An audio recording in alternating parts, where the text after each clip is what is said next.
structure of a classical argument. There are 7 parts of a classical argument that is laid out by Cicero. I'm going to define them and I'm going to give you examples of what these components are. So the first one is exordium, then we have narration, proposition, division, confirmation, refutation, and conclusion. So let me define these parts of an argument for you. The first one is exordium.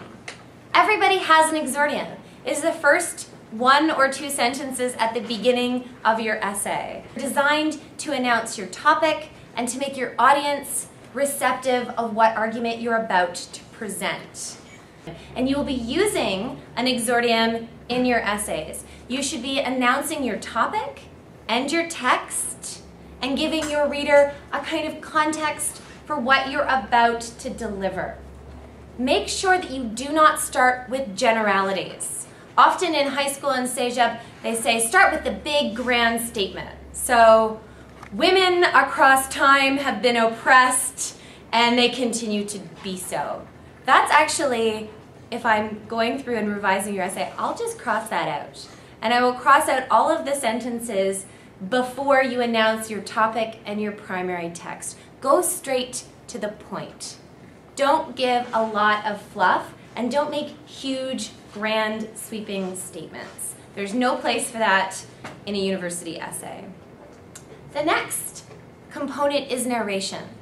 Now, narration is a statement or set of statements of facts and the general subject. You are not doing anything groundbreaking here in your narration. You are defining your terms. You are saying to your audience, we are going to share these assumptions. If you attended Dr. Woodward's STEP seminar in September, he talked about these descriptive sentences, that you are already stating what is generally known. You have not yet taken your knowledge to the point, or I think he used the word abyss, of what is generally accepted. The next component is your proposition, and this is your thesis statement. Your thesis statement is where you state succinctly your specific argument. This is an argumentative sentence. You are pushing the boundaries of established knowledge. You are coming up with an insightful claim that marks you as a unique arguer. And then you have division. And division is a kind of roadmap for your audience. It provides your audience or your reader with the knowledge of what you are going to look at.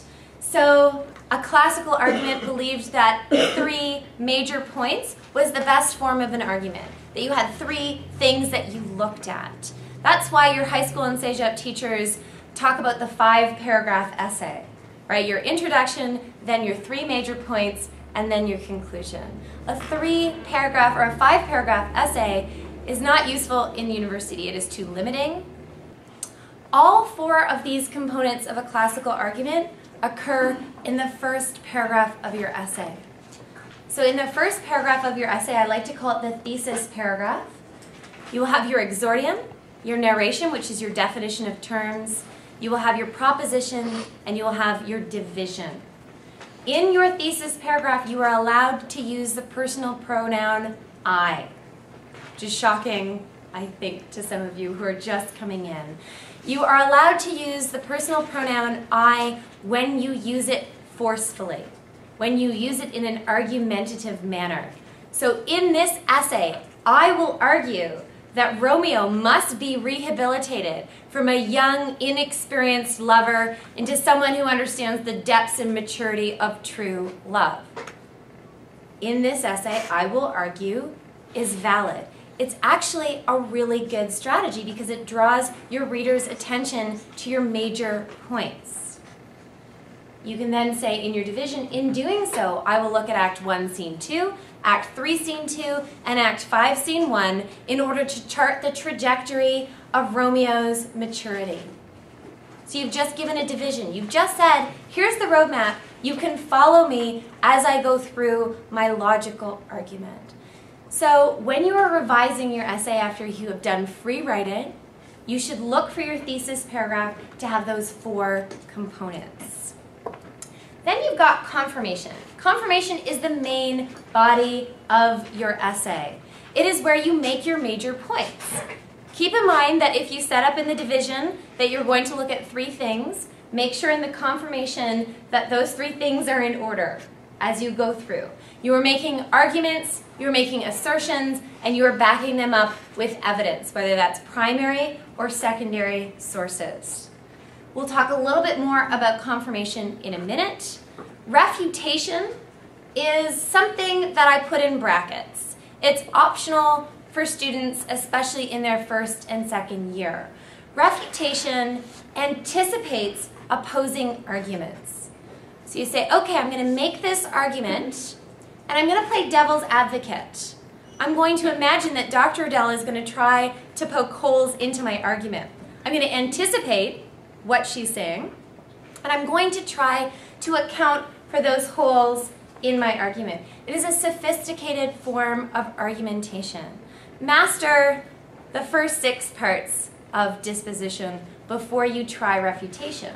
Jeff? So where would your refutation in your essay, like where would that belong? Your refutation can happen in 2 different places. Your refutation can happen after you make every assertion, every confirmation point, or you can leave the refutation for after your entire confirmation, right before your conclusion. It is entirely up to you, and it's your stylistic preference. Often you will change the way in which you approach an argument based on the topic and based on what you've discovered in the process. And your conclusion sums up your main points and usually ends with a rhetorical flourish. So you're evaluating all of the information that you've given, and then you're saying something bigger. What is at stake here? Why is this really important? Why have I added a piece of information or insight into our understanding of the text? So try to think big. You start off big in your introduction and your thesis paragraph. You narrow your focus in your confirmation to each one of your points with evidence and close reading. And then in your conclusion, you're allowed to step back and say, this is what is at stake with my argument. Let's look at some of the key concepts of essay writing. Now, the following points are suggestions, they are not rules. You are developing your own critical voice. You are developing your own unique signature about how to approach an idea. So I can give you suggestions and guidelines, but ultimately you are developing your own independent voice. And that voice is really powerful and it's really valuable. The only thing that distinguishes you from major experts in the field is the amount of education and the amount of reading that they've done. So feel confident developing your critical voice. Your perspective is just as valuable as Stephen Greenblatt's, who is the editor of the Norton Anthology. He may be one of the only full professors at Harvard. He's had a lot of time in education, but your perspective and the way that you argue something is unique and valuable to yourself. My best advice is to use your professors as resources. We are there, we are sitting in our offices, we are dying to help you. Most professors will review the thesis paragraph before you submit your essay. I will read your thesis paragraph, I will give you advice, suggestions, I will ask questions, I will help you revise it. But your critical voice is an ongoing process. I am still developing my own critical voice. I know senior scholars who are still developing their art of argumentation. Don't feel intimidated if it's your first time writing a university essay. It is a lifelong experience. So your thesis paragraph is the thing that if you master the genre. And your thesis paragraph may only come into focus after you've written at least one draft of your essay. You might find that your thesis statement is embedded somewhere in the 3rd page of your essay. And often I'll find that if students don't give themselves enough time to revise, and they write it in 1 draft or 2 drafts and submit it, I'll often find a really valuable thesis statement on page 3 or on page 4, and I'll circle it, and I'll put a little star on it, and I'll say, this is your thesis statement. All you have to do in the revising process is to put that thesis statement back up in your thesis paragraph, in your first paragraph, and make sure that the rest of your essay follows that argument. Things to keep in mind. If you are asked to do a comparison of two works, say you're asked to compare two women in Chaucer, so Alison from The Miller's Tale and the Wife of Bath from The Wife of Bath's Tale. Comparison always involves contrasting. So when you suggest that these two characters have a lot in common, perhaps that they use their sexuality as a form of power in a male-dominated world of commerce and the marriage economy, you also have to suggest how they're different, how they're contrasted. Stay focused on your argument. Echo your central thesis from time to time. In each paragraph is a kind of mini essay. So you'll have your topic sentence, so it's the argument for that particular idea. You'll have your evidence, which is the main part, the main meat of your paragraph, and then you'll have your final concluding sentence, which draws everything together and ties it back to your central thesis. So always allow your reader to understand the relevance of your points, to understand where you are going and where you have come from. Often professors will write in the margins, how does this relate to your argument? And if they do that in your margin, you have gone off topic.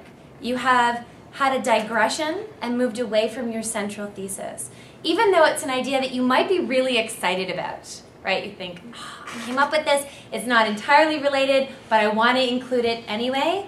That's going to do your argument a disservice because it's going to distract your reader from this central point. So please be ruthless in the editing and revising process. If it doesn't tie into your main argument, you need to cut it. You can save it. Maybe you can write another essay on that topic later. Recycle it. But don't use it in that essay because it'll distract your reader. For those of you who are at the debate, you know what the difference is between ethos, pathos, and logos. Who wasn't at the debate? Okay, I'll give it to you quick and dirty. These are the 3 ways that you persuade your audience. Pathos is to invoke an emotional register. It is to play on the heartstrings of your reader, or to scare your reader, or to cajole your reader. It is trying to elicit an affective response. Ethos is the claim of credibility. It says, I know that I am the authority on this topic. I have the credibility for you to listen to my argument and to believe it and be persuaded by it. And then you have logos, and logos is logical argumentation. It creates propositions that are backed up through evidence and then reaffirmed. In a university essay, pathos is not an appropriate strategy. It may be for a debate, it may be for a conversation with your friends over a beer, but it is not in a university essay. Guard against saying things like, I feel like Romeo got a really hard go of it.